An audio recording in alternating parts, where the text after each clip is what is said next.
Hello again, Steve here. This is another video I'm doing about Payoff Pitch baseball game. It's kind of a follow-up to one or two other videos I've done where I've tried to understand how the game is put together a little bit better. In the previous video, I had focused mainly on the batter cards, and I encourage you to take a look at that if you're interested.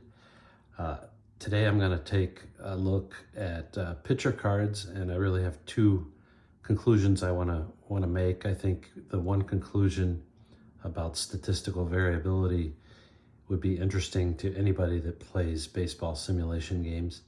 And then the other is just some observations about how the cards perform in a simulation. Before I go further, I would say I would appreciate your comments most of all. Likes and subscribes are fine as well, but I really just want to encourage a dialogue on the subject of how baseball simulations are designed. So the focus of today's video was primarily intended to be a focus on Steve Blass and his 1973 performance. Steve Blass was a pitcher for the Pittsburgh Pirates in the 60s and early 70s. He was at his peak in 1971 and 72.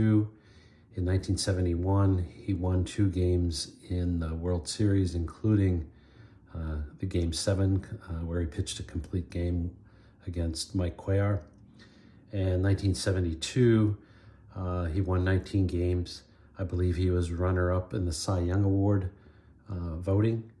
And he took the Pirates to the playoffs along with pitcher Doc Ellis. Pirates lost to the Reds in Game 5 on a wild pitch by teammate Bob Moose, and sent the Reds to the World Series. Not exactly the beginning of the Big Red Machine, but the machine was gaining momentum at that point. So in 1973, something very strange happened. Steve Blass all of a sudden lost control, and he was not able to really get guys out, and worse, he was walking a lot of guys, and maybe even worse, hitting a lot of guys. I think he hit a dozen guys in 1973 in just under 100 innings. They actually used Steve a lot during that year, trying to get him out of his funk, and then he pitched for a few games in early 1974 and retired. After that, he had a number of jobs. His last job was as a color announcer for the Pirates. He did a great job there. Very humble, self-deprecating guy that he is. But one of his first jobs was selling high school class rings around the Western Pennsylvania area and probably beyond. And so I bought my high school class ring from Steve Blass in the mid to late 70s. And I got his autograph on a piece of tablet paper, which I still have. So I'm a big fan of Steve Blass. What I decided to do is, since I have the 1973 season of Payoff Pitch, is take a look at Steve Blass's card, and you can see it here up on the screen. And I've done an analysis to create a pie chart. I mean, it's pretty obvious most of his, or more than half of his choices are patient, but he has a few tough and probably a slightly bigger wheelhouse than normal, perhaps. So I was curious about that. And just for comparison, you can see Steve Carlton's 1980 card on the right. Obviously, there's a lot of tough outcomes there. You can see that in the pie chart in the upper right there. That year, Steve Carlton had a 2.34 ERA compared to Steve Blass's ERA, which was actually almost 10, believe it or not. And Steve Blass was giving up 11 hits per 9 innings, only 1 home run per 9 innings. That's still a fair amount. But you can see it here, 8.6 walks per 9 innings. So not much control there.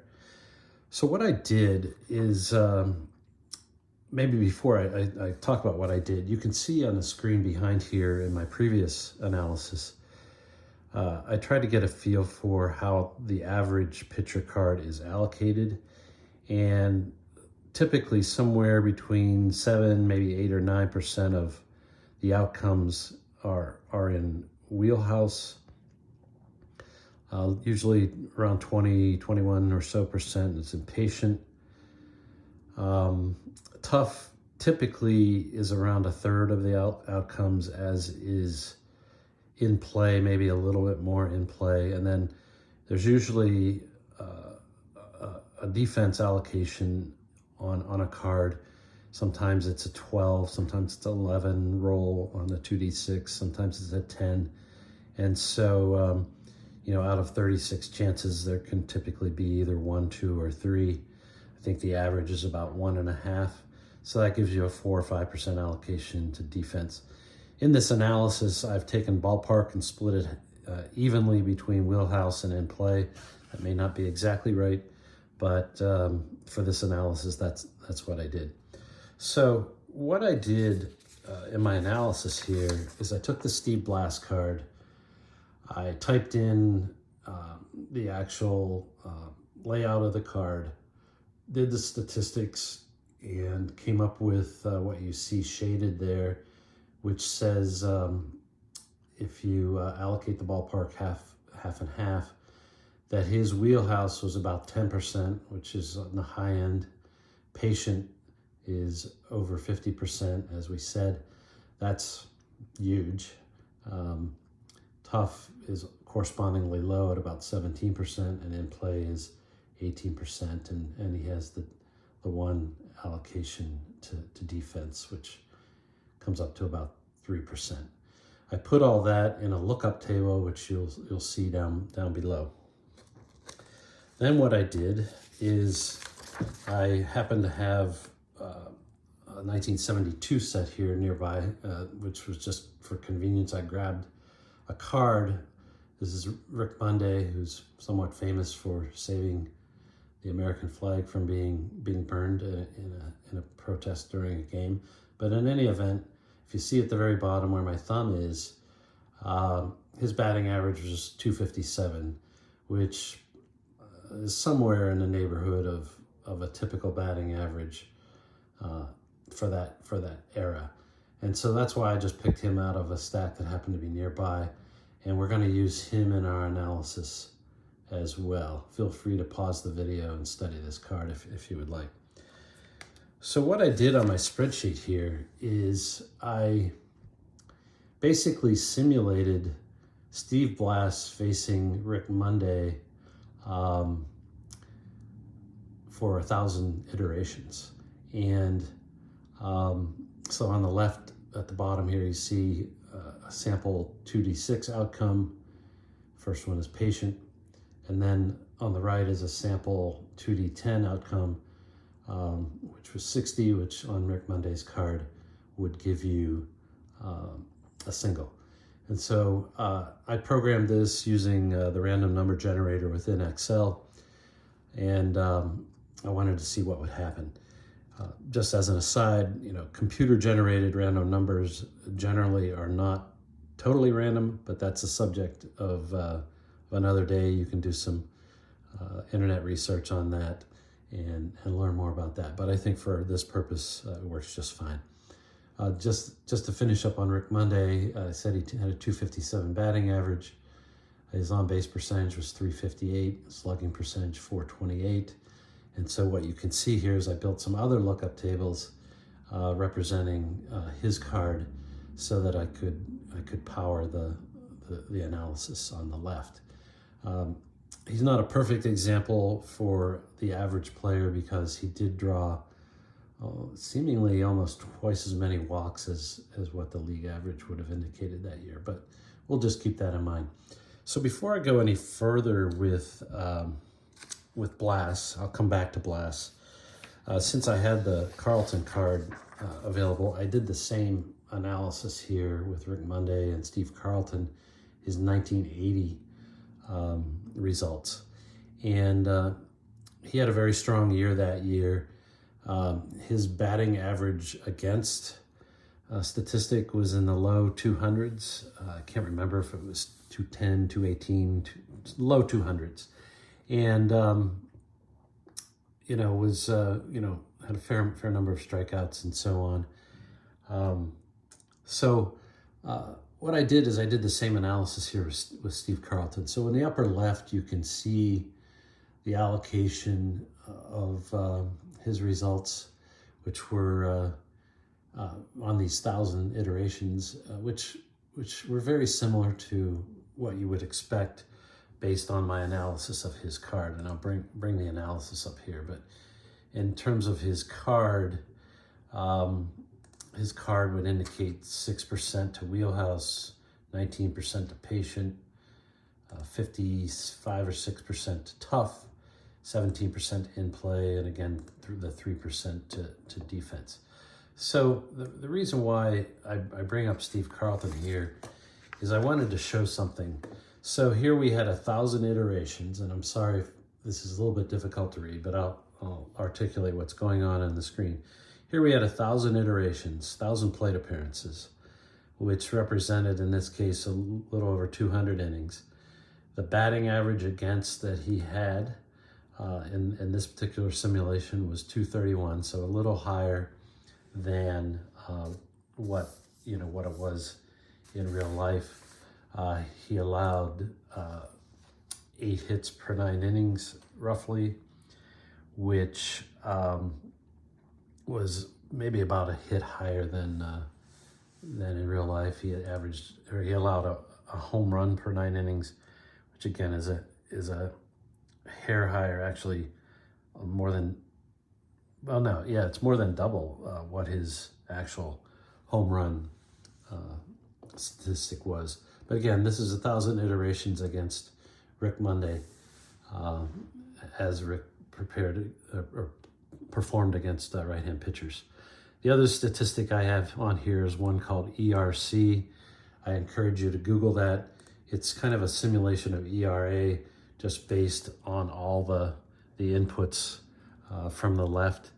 And so with that, the cool thing about this spreadsheet is all I have to do is hit something like F9, and it does 1,000 new iterations. And you can see everything change.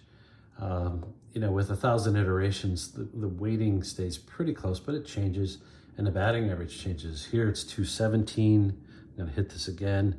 It's 211, 197, 203, 217, 193 again, 180, 200, 195. So, you can see, so what we've just looked at is several thousand iterations, which arguably is several thousand seasons of results. And you can see there's just a lot of natural statistical variability. So like, for example, in this example, the ERC went from above 3 down to 2.82, still well above his 2.34 ERA in real life that year. Again, this is just an illustration, I would say. It doesn't prove really anything. So I went back and did the same thing. Actually, I started with Steve Blass when I did this analysis. And so his batting average against that year was just above 300. In these simulations, given that maybe that Monday was a hair better than the average batter, it typically comes out about 333 or so. Here it's 330. The walks per 9 innings are in the low teens. In real life, it was more like 9, but some of that is because I think Monday's card had more walks than average.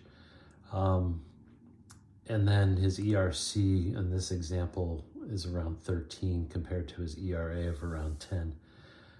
So I can run a few more iterations here.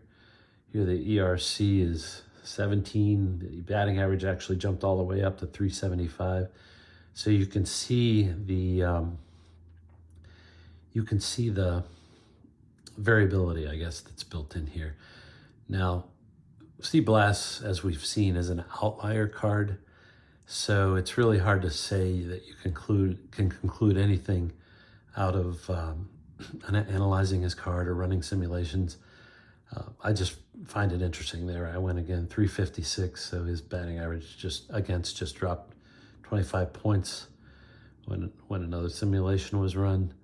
Here it's 361, 386, so probably the highest yet with a ERC of 17. The other interesting thing, and maybe I'll close with this, is that this spreadsheet allows you to play with his pitcher card. And so one of the things I played with is actually changing his card and changing one of the patient outcomes to a tough outcome. And this should automatically populate. Yeah, it does. It populates the thing. And all of a sudden, his batting average came down to the low 300s, which was what it was in real life. And so on. And his ERC is around 9. Again, I can't say that his card is quote unquote wrong, but it was an interesting test of the card. Here it went all the way down to 285, so you see the statistical variability again. So that's really all I wanted to show you. I'd obviously be happy to share the spreadsheet with anybody that wants to play around with things like this. It's the same spreadsheet that I did where I analyzed some of the other batters and whether their outcomes made sense to me or not. And so I'm going to close with that again, just to show you one last time the Steve Blass card. Very, very unique, very interesting story, I think, in the scheme of baseball. Not unlike when Steve Sachs had trouble throwing from second base to first base. And I just realized there's a lot of Steves in this video today. There's me, there's Steve Blass, Steve Carlton, and now I mentioned Steve Sachs. So we're, I think, at the Steve saturation point, so I'm going to sign off. Thanks for listening.